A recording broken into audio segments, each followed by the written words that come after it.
just like a coincidence, at Wild Voices with a very, very dear colleague of mine, which is Brad Andrews.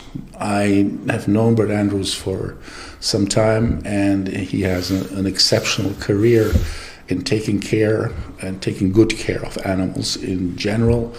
And I know him as somebody who's always been where he was most needed with the animals. And I will not introduce him more than that because I would like to leave that to him. But I'm thankful to have the opportunity to be here and speak to you today, Brad. Well, thank you, Manuel. It's nice. What a pleasant surprise to see you here and to do this podcast with you for Wild Voices. I mean, it's been a long time since we've seen each other, number one. Number two, gosh, I think we met 40 years ago. 1994. 94. Well, that's quite a long time ago. Isn't it? And yeah. All the things that you've done over the years is really impressive to me. You've taken care of animals everywhere, all different species, and that's important because somebody's got to take care of them, and you do it very well. So, well, it's pleasant.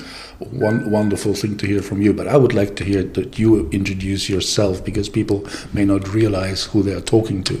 You have a career which is so long that I would not dare to introduce you, so please do yourself. Okay, I'll be glad to.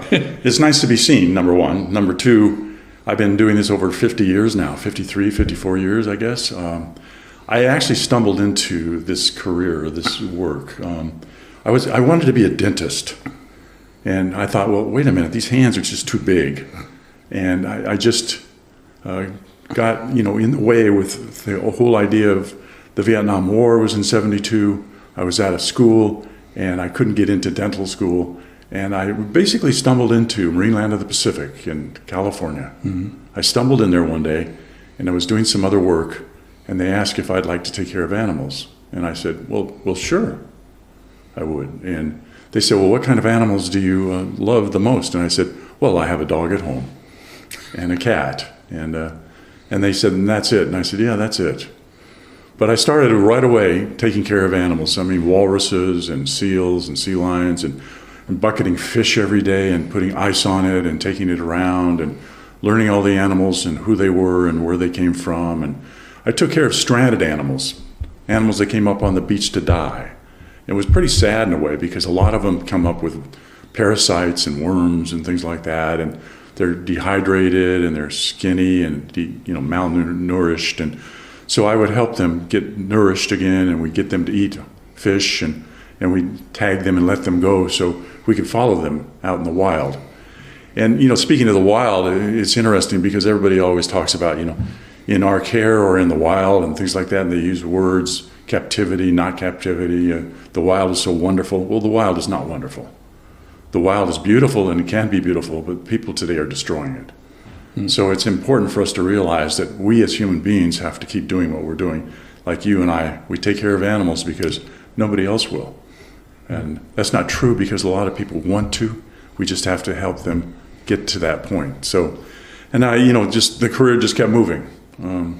I met you along the way and a lot of good colleagues at the different organizations, the European Aquatic Animal Medicine Group, which is wonderful, and all the different other organizations that we've been to around the world, and we've seen each other in different places, in Duisburg Zoo, for instance, and working with beluga whales and things like that. And I got the opportunity at one point to go to the Arctic and study narwhals and actually take a blood sample from a narwhal, which was quite fascinating. And as a non-veterinarian, I was very careful, and they made sure I did it right. So, but I've been blessed actually because I've gotten to do some many different things with a lot of good people. Have experiences with animals all over the world, but I do see people really wanting to get better and better at improving the world. And so those are the people I gravitate to. Those are the people I want to talk to. Those are the people I want to see progress with. If we can build a place where the animals are safe, I want to keep building that place. So my career just keeps moving and moving and moving, and I'm never going to stop until I fall over one day. And that's important to keep moving. So and that is being very humble, because I know that you have been working with all kind of species, not only marine species, in zoos and environments. You have worked with huge rescue centers that have had a huge impact, and you're very involved since some years in animal welfare of any kind of species. And I think that's what I really like about your career is that you transpire that you have started from hands-on work, and you started to have a more holistic view of everything, including all different disciplines. As you said, the difference between animals in a facility or animals in the wild, well, they're the same animals basically, and they have similar problems, and we cannot just take care of one of them. They deserve care, and good care, and good care is welfare. So I think that there also you have made a huge contribution. Maybe you would like to go into that? Certainly, because I'm doing a lot of work now with Global Humane Society, which is a great organization. Its start was over 150 years ago in America, where they took care of animals, and we go back to No Animals Are Harmed in Hollywood. That was one of their main programs in the very beginning, which was really exciting to look at, because the animals need to be protected everywhere. When you kind of think about welfare itself, or how you treat an animal, it's sort of like when you have a child, you want to nourish that child, you want to cherish that child, you want to care for it, you want to take care of it, you want to make sure everything's good. And sometimes we don't do that as human beings. We really don't take care of animals or the environment very well. And that's sad, because animals can't make a difference. They can't change the environment. They can't change the world. We do it. We do it badly sometimes.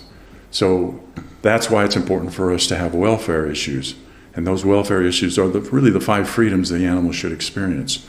Just as we have the freedoms of being a human being, they should have the animals' 5 freedoms. And that welfare is so important for me, because I think it's important for them. And you never want to see an animal treated badly. And so I continue to move on in making sure that good zoos and good aquariums have good welfare, and have people that can go in and look at these animals, like you and others, who are disciplined and have the experience to know that animal's in good health, that animal's in good body shape, that animal's happy. Anthropomorphism is really a tough thing to talk about. But you know what? It's important, because happy animals do beautiful things.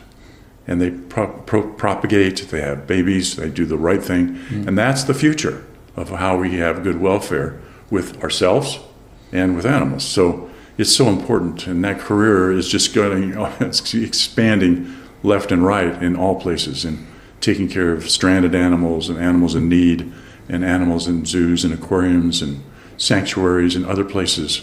So I really want to talk a little bit about you and what you do, because you're fascinating in some of the diagnostic work you do with animals, when you can look at an animal and you think, gosh, that animal needs to look a little bit more lively. So again, anthropomorphism, because I know you and I have talked about happy animals. Yes. Happiness is a concept which, when I studied veterinary medicine, it was forbidden to talk about happiness in an animal, because you should not give them human traits, right? And you and me, we're on the same page, because we believe that animals can be happy or unhappy, or somewhere in between. Like me, sometimes I wake up in the morning, I'm not happy, and I'm not unhappy, but it's somewhere in between, right? But if you look at an animal in a certain way, you can feel the movements and the way the animal interacts with the environment as an expression of the status of the animal. So that's a very fine thing. And I have some marvelous experiences, especially with a number of animals, many of them in stranding animals, where I had surprises which I did not expect. But you had a huge rehabilitation center, and you did hands-on work a long time and very, very efficiently. You've released thousands of animals back to nature. So I think we have similar experiences there, that if an animal looks at you and it makes you feel that it is better than it was yesterday, it's a good feeling for you, and it's a good thing for the animal. So it's a win-win, and that's where we want to go. Absolutely. I mean, it's pretty exciting when you can see a little animal come in that needs to be healthy, and it's skinny and it's crying, and I mean, again, I'm anthropomorphic, but you know it's in trouble, and you get to help it, and you get to use the expertise of yourself and other people around you to help it. And I've always called people and just say, gosh, I have a problem here, what do I do? And you search for help all over the world, and you and I have done that, but we've called people and say, how can we do this? How can we do this? How can we do that? How can we move this animal? How are we going to do that? I've moved hundreds and hundreds of marine mammals in airplanes all over the world because they needed to be moved to safe places, safe havens. And that's pretty exciting, pretty different. But always the day that you get to see the animal swim off, you go, well, that's pretty cool. That's really kind of neat. That's an exceptional experience. Yeah. And when, of course, when you have a baby whale born, for instance, you sit there and just marvel at the issue. Isn't that one of the most terrifying experiences, and at the same time one of the best? These seconds after the birth, when the baby is underwater and you need to hear the first breath, but there's nothing you can do. That's, for me, that's my experience. And you go like, I hope he makes it to the surface. I want to hear that first breath.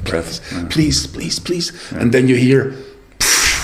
Yeah. And that for me is really a great moment. I think you lived the same thing as I did. Yeah, absolutely. I mean, it's a frightening feeling to watch because you can't do much about it. Mm-hmm. And that's where the beautiful part about animals and nature come into play. And you watch some of that unfold in front of you, and you just think, gosh, that's magical. That is really special to be a part of it and to watch it. Yeah. And it's part of life that we should all experience in a way. And a lot of people don't get to do that. And that's why it's so important for good zoos like Loro Parque and Duisburg Zoo and SeaWorld and places like that, because then people can come and experience that themselves. You can't do it at home. You can't do it on television. You can to some degree, but it's not the same. Get the cold water splashed on you, to watch them breathe, to watch them look at you, to watch them eat that fish, to watch them do a bow or a breach, something that they do in the wild, by the way. And people just say, well, gosh, why do you make them do tricks? Well, it's not tricks. These are behaviors they do in the wild. Mm. It's always interesting, the nomenclature that people use about animals in human care, captivity, is not bad.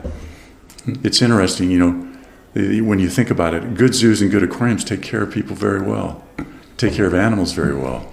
And we want to teach people to take care of them even better. Hmm. In this day and age, too, you think about it, people really don't take care of people very well. And that's sad.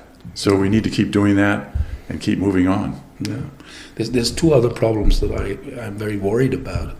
And I think we share that worry. One is that I see that the kids nowadays have lost touch with nature in a dramatic way. In a way that if you ask them to draw a chicken, they will draw a dead chicken, not a live chicken, things like that. There are studies about this. That's one thing that worries me, that society is moving away from the live animal and towards the cartoon-like animation things that we can see on television. My second big worry, and it was you who brought that up in a very impressive way once, is the so-called sixth extinction wave. You gave a massive talk about that one.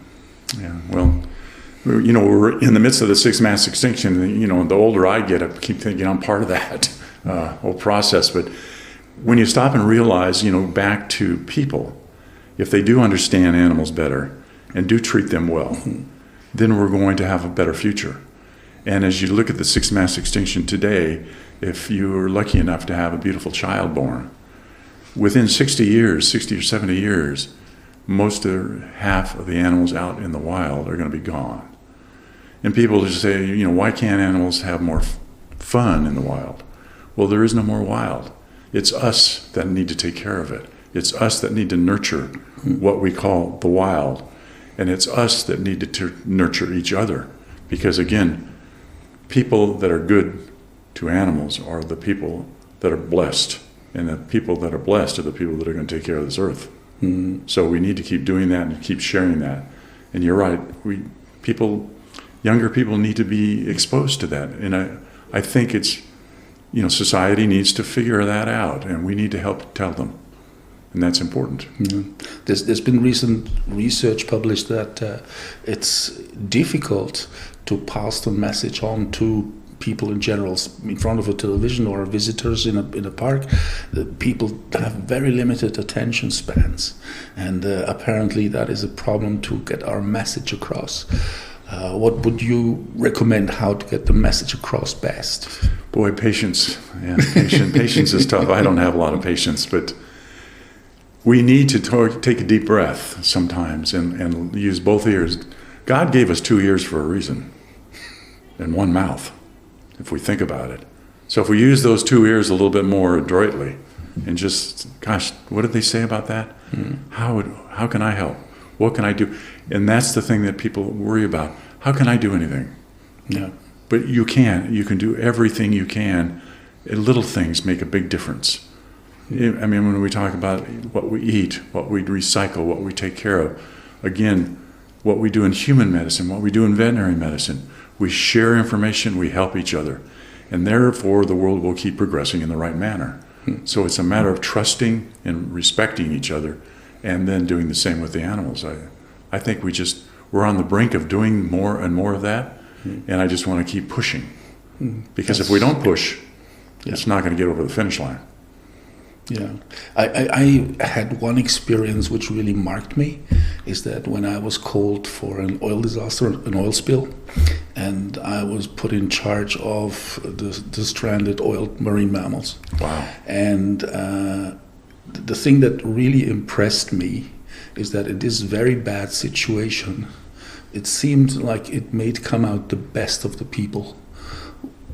We got volunteers flocking in, and from all kind of professions, ages, society as a whole was there, represented from children to old people, everything in society. The people had a heart for the animals and wanted to help. And I've never seen such a positive cooperation among people. They didn't know each other. Some didn't even speak the language very well. There were a lot of trouble and things in a difficult situation, and it worked perfectly. In my view, it brought out the best of the people, of the human kind that we are. And I wish I would find an emotional way to approach that part of each human being, to pass on our message that we are in a situation at a very, very end of a process which will finish badly if we don't turn the steer around. And I think there is something in human beings that we can approach. And the animals have this talent to bring the best out of people. At least they do with me, and I think they do it also with you. Yeah, absolutely. I mean, you make that eye contact with an animal and you think, well, how can I help? Yeah. And it goes 2 ways. And actually, you're talking about bringing the best out of a team of people. And it's interesting, I had the opportunity also at one point in my career to play rugby. And run around the pitch and knock people down and play a game that was very different for me from an American perspective. And I was coached by a gentleman from New Zealand. And he actually said, I'm not really a coach, I'm a teacher. And I said, well, after the first game, I walked up to him, and his name was Pat. And I go, Pat, we didn't win today. And I'm bloodied and I'm bruised. And how do you win at this game? And he said, well, Brad, you got to do 4 things. And I said, to win as a team. And I said, well, what are those 4 things? And he goes, well, you have to have a little bit of fire in your heart, ice in your brain. And I go, well, I get that. It makes you really want to do something and win. And he starts to walk away from me. And I go, whoa, you said 4 things. And he said, yes, you have to be smart and fast. And I'm thinking, smart and fast. You know what? I think we're smart enough to save this world, but I'm not sure if we're fast enough. And that's really important for the team to win. As you said, as those people gathered around you and you started to save those animals from that oil spill, that team was winning because you all gelled and came together with your leadership. And that's pretty exciting stuff, because that's what we want to do. We want to win. Yes. I think that's a wonderful image, and I think that would be a great end for this conversation for Absolutely. Wild Voices, and I thank everybody for watching. Thank you. Thank you, Mark. It's been a pleasure, Yeah. as always.